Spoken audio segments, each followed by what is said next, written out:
it's a very interesting time for De Beers.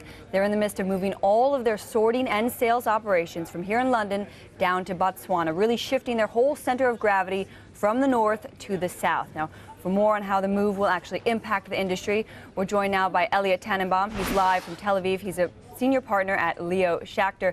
Elliot, thanks so much for joining us.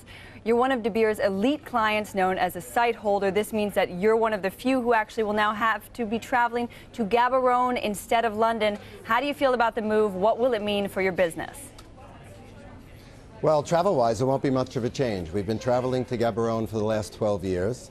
We've been manufacturing there since 1998, I believe. And so from the travel point of view, it's not a change. There'll be a shift in focus, I think, now with all of our rough diamond supply coming from Gaborone. And I think, frankly, that it's probably a very healthy thing in light of all the various structural changes that De Beers has been going through over the last decade. Elliot, the diamond market has changed so much in recent years. You know, when you started your career, De Beers still effectively operated as a cartel, and some still say it's a pretty opaque pricing process. What do you think? What have the changes meant for your business in terms of profitability? Yeah, I think your description is very apt. I think if you go back to, as you say, the time that I began my career, De Beers was really in charge of amalgamating virtually the vast majority of rough diamonds. They were the market maker for the rough diamond industry, and then eventually, of course, the polished diamond industry. And now, of course, all that's changed. They've been prompted to change that by antitrust concerns around the world in our industry and every other. And so they've reduced their position in terms of dominance in the industry. They've, as a result of that, as we discussed earlier, they're planning to move all of their activities down to Botswana. I think that for the industry, it's really a good thing. In light of the fact that the government and the people of Botswana are so dependent on the diamond industry, and the diamond industry in turn is so dependent on the supply of rough diamonds from the rough that comes out of the ground in their country, I think it's actually very good that there begins a direct give and take between the diamond polishers, the diamond producers, and the people of Botswana. I think it'll make for a very healthy dialogue, and I think that it'll keep the industry very fluid. I think it's a very good thing.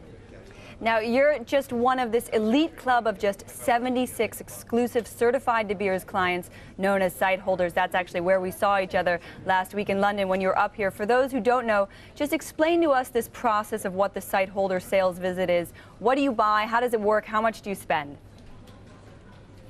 How much I spend, I guess I'll start at the end, is not something that I care to reveal. However, De Beers sells about $6 billion worth of rough diamonds in a year.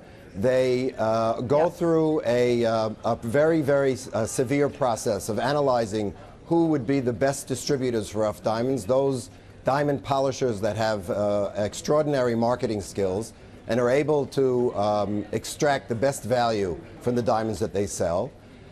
This process of the application and the process of applying to become what we call a site holder can take from a half a year to 3/4 of a year. It's then looked at very carefully by the senior people at De Beers, and then they grade each and every applicant and decide where they're going to sell that $6 billion. Obviously, it's not divided equally amongst the 76, and there are those that get quite large allotments and those that get smaller allotments. Each of us, though, that go receive, after we've applied and once we've been approved, we then are told how much we will be allocated each and every month.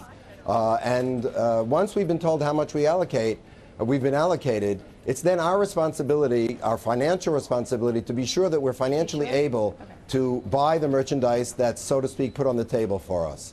And so we have to come prepared, both in the ability to have money ready to pay, to send, to buy the merchandise, and we have to be able to have the throughput to be able to sell the merchandise to our distribution channels.